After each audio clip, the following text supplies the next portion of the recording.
I'm delighted today to be talking to Limahl. Limahl, it's great to talk to you.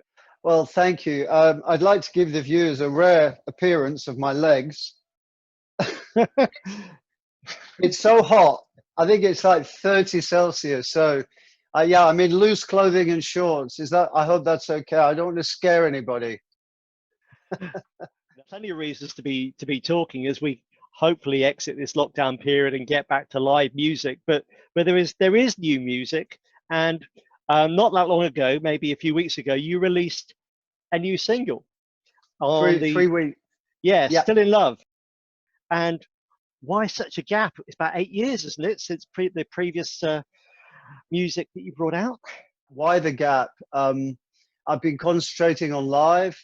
I've been, in 1998, the first 80s compilation CD came out, and it went to #1, and everyone was surprised. There was this because no one was interested in the 80s from about 1990. It was never more out of fashion, and so 98, the CD came out, went to #1. I think it was called Fantastic 80s.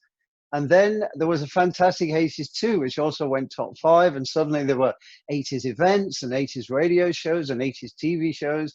And I got a phone call to do some live work. And I thought, well, this is going to last about 6 months. And at the time, I was working as a producer in my studio that I was running in Shepherd's Bush in London.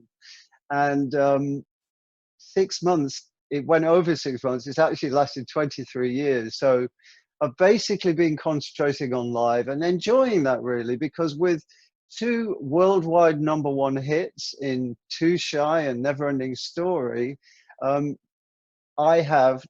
am constantly traveling, except this year, but we'll get to that. We'll get to that. So that's why the gap, really. Oh, my postman's just putting something in the door. That's funny. That was He's your noise. biggest fan, right? Yeah. So then I sort of need an incentive, really. And the 3 massive American TV shows, and I might be preempting your question, Andy. You go ahead. 3 massive American TV shows used my music last year. So Black Mirror on Netflix, then American Horror Story season 9. They actually had an actor playing me in the storyline, and I get bumped off while Too Shy is playing in the background. It was incredible. I had a WhatsApp from my nephew who was filming himself on the phone. Well, he was filming the TV, and I could hear him screaming and howling, going, "Oh my God, they're going to kill you. They're going to kill you." He's going absolutely crazy. By the way, I put that video on social media with his permission, got some great responses. And then finally, Never Ending Story was used in Stranger Things, again on Netflix. So, and I saw the online streams go up from 300,000 a month to 1.5 million. And I thought, okay, maybe, there might be an audience out there interested in hearing something new. So that's the reason why I went back into the studio.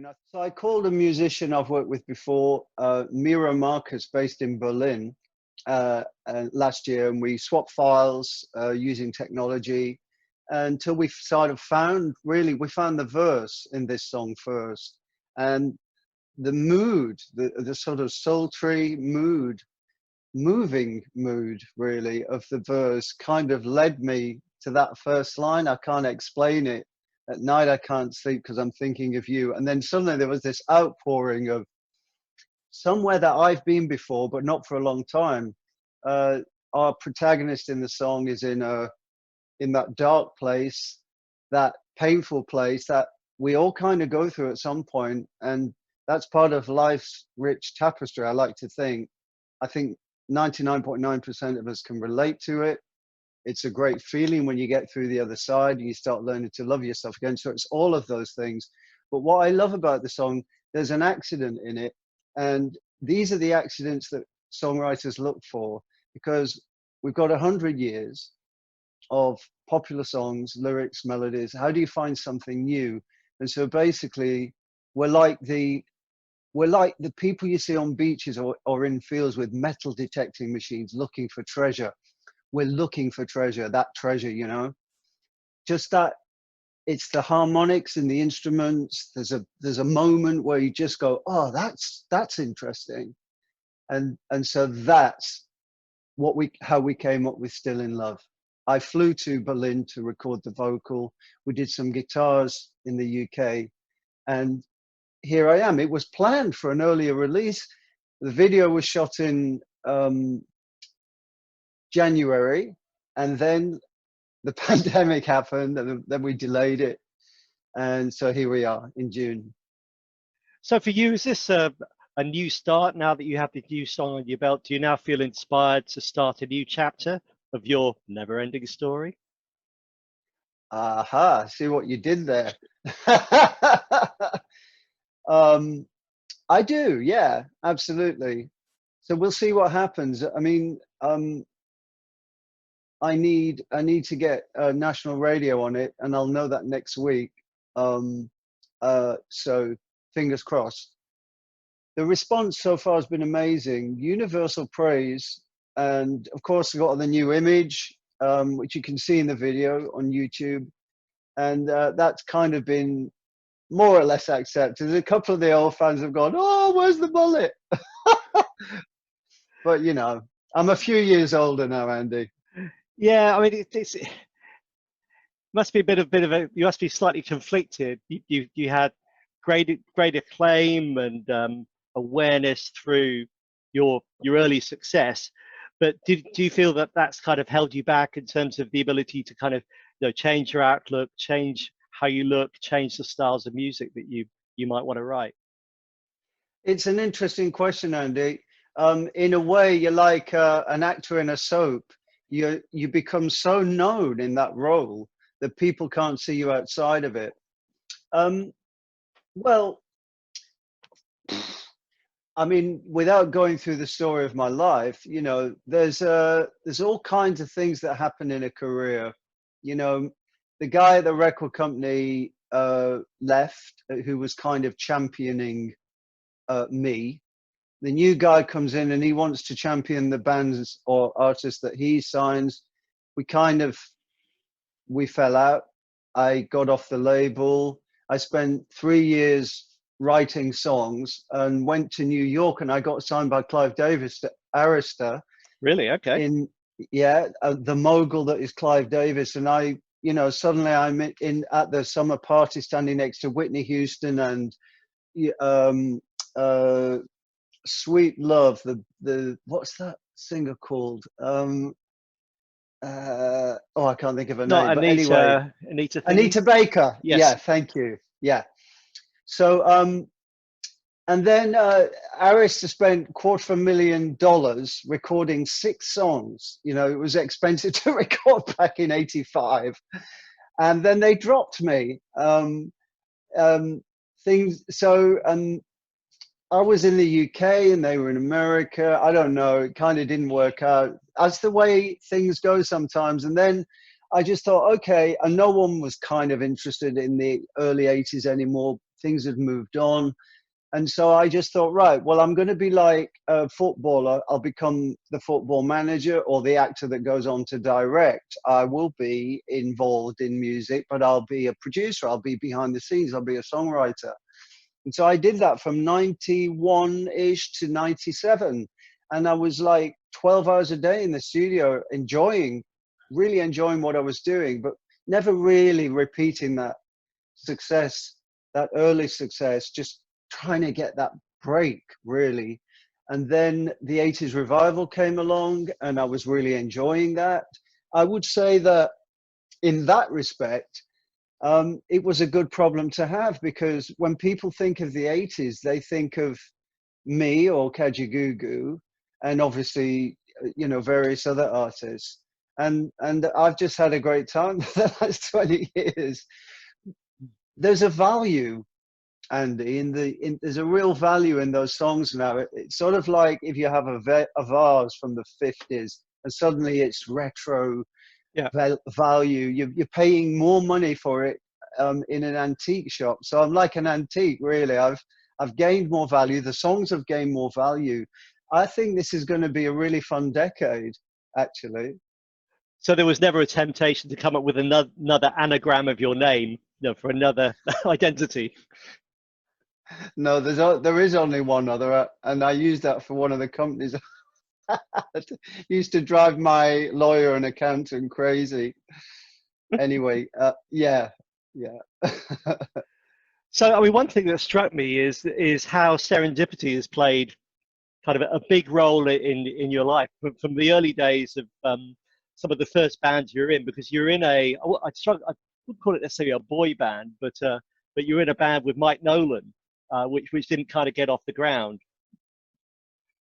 So tell us a little bit about that and how that failed, and what then led you to answer the advert that got you into Kajagoogoo. Well, I arrived in London with my dreams of, at 18, my dreams of getting involved in music some way. One night in a pub in Brixton, there was a trio on stage, and there were 6 people in the audience. It was like a wet Wednesday or something, it was really just a very average night. And the compere of the trio said, if anyone it's very like a working men's club in a way. Anyone wants to come up on stage, just come and see me. So my friend Paul that I was with was nudging me, he was going, go on, get up and sing. You like to. And so I did, and I sang Yesterday by the Beatles, which just happens to be in the right key. And I'm giving it the yesterday. And I got a standing ovation from the 6 people. Was that sympathy? Maybe, I don't know. Were they already standing? Anyway, all the way home, all I could say was, "Oh my God, I can sing! I've always wanted to sing. I didn't think I could sing. It was like I'd discovered something." And then I decided, well, my friend Paul said, well, why don't you take singing lessons and pursue it? And that's what happened. Then I met a girl in another pub in Hendon in North London, and she introduced me to a theatre agent. Next thing, I'm auditioning for Joseph and the Amazing Technicolor Dreamcoat, and I get cast as the youngest brother, Benjamin. From there, I went into Godspell. In Westcliff-on-Sea at the Palace Theatre, I played Limahl, which is a disciple's name. And between all that, I was starting to write songs, write lyrics. Then I saw this advert in Melody Maker for a vocal group, which was very exciting to me because I was a big fan of the Manhattan Transfer. I still am. I've seen them live 3 times. There's much better ones than that, but I know why you chose that one.